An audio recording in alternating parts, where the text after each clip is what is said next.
Hello, and welcome to the Hobby Heap.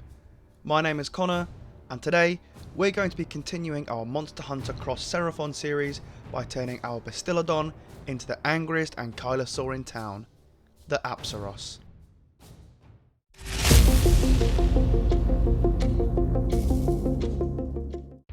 First off, I start by priming the model black and giving it a zenithal spray with white ink. This is done with my airbrush, but rattle cans will do the job just fine.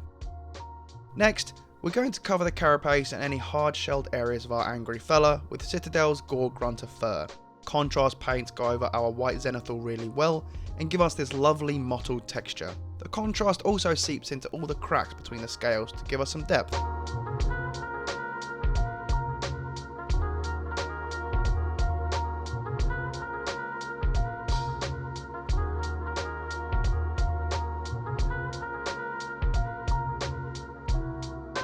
Next, I'm going to try something I've never tried before, because at the heart of it all, miniature painting is all about getting out of your comfort zone and trying new things.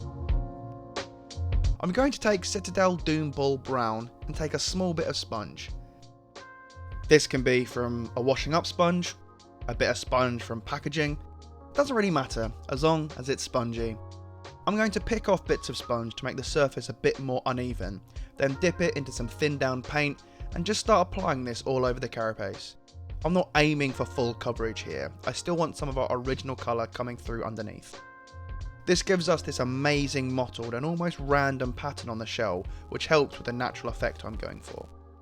On a side note, every time you see the sponge disappear off screen, I'm just dabbing a little bit of excess paint off onto some kitchen roll, so the paint doesn't go on the model too thick.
I'm going to use the same technique with some Citadel Tuskor fur, but I'm using it a bit more sparingly here.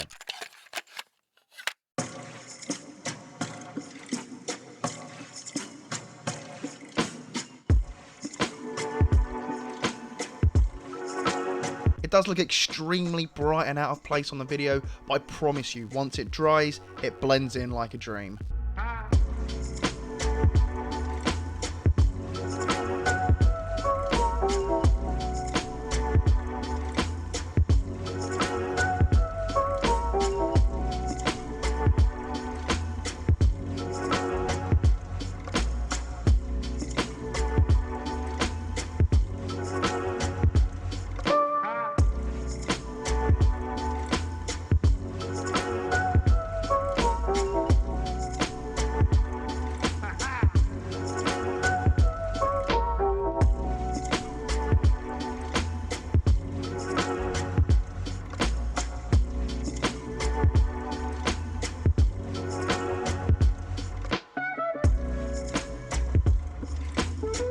After this, I'm going to take some Citadel Moorcast bone, and using the same sponge technique, I'm only going to apply this to just the edges of the shell and also any horns.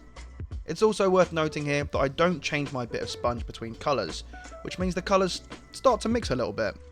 This was a happy accident as it actually helps the colours blend in so much more smoothly.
Citadel's Ushabti bone is then used for the very edges of the shell and horns, using the exact same technique as before. Just take your time here and apply it sparingly around the edge of our little guy's shell.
As a tiny touch up, I stippled some Morghast bone and Ushabti bone onto the spikes at the front here with a paintbrush, just to get to the parts our sponging missed.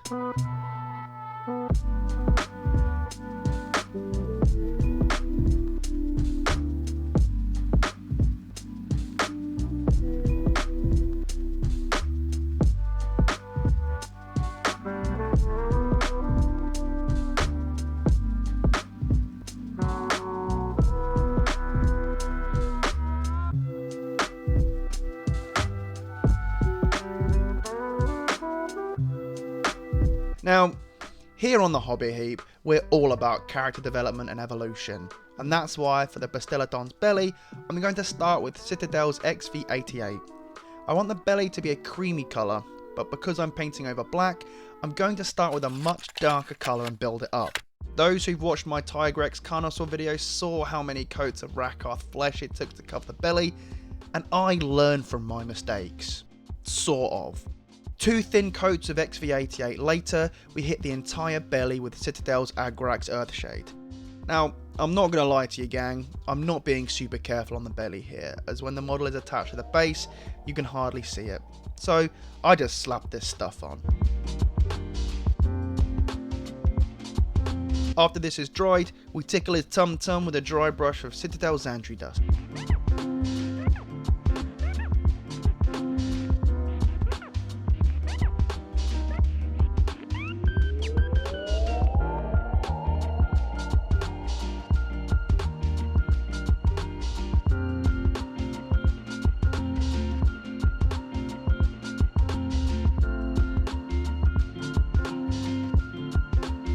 before a lighter dry brush of Morghast bone,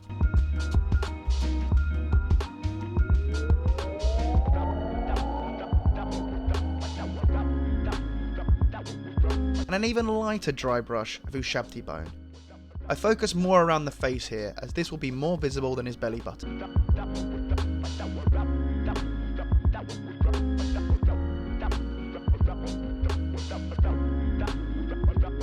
I use Volupus Pink contrast for his tongue,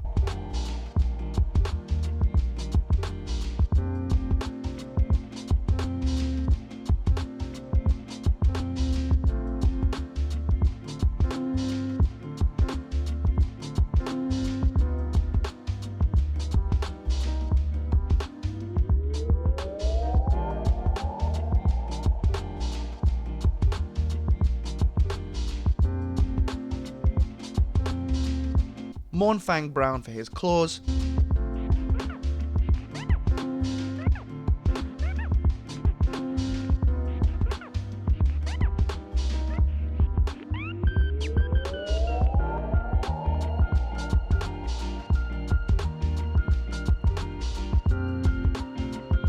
and Wraithbone for his chompers.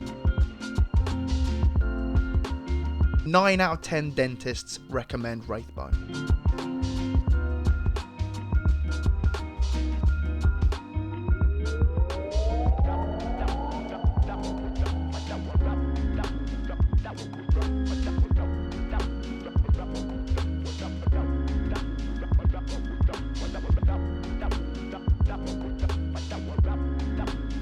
The stones under his back feet get a base coat of Citadel's Eshin Grey, a wash of Nuln Oil, and a careful dry brush with Citadel's Dawnstone.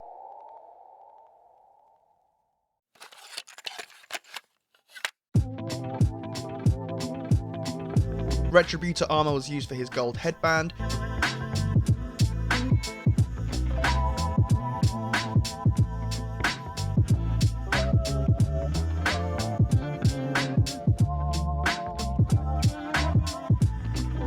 before he gets a wash with Reichland Flesh Shade and a light stippling with Stormhost Silver, just to bring back some of that metallic shine.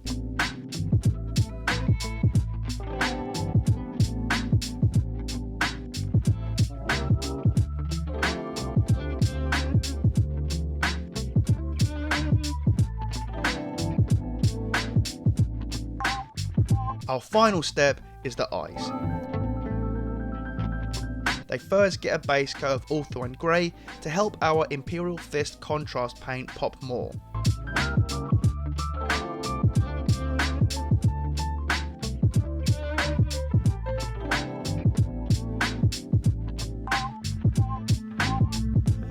Before we finally give him pupils using Abaddon Black. My camera finds it hard to focus when I'm doing tiny details like this. I really hope you can find it in your heart to forgive me. But after we give him a suitably Seraphon jungly base, our Apceros Bastiladon is complete.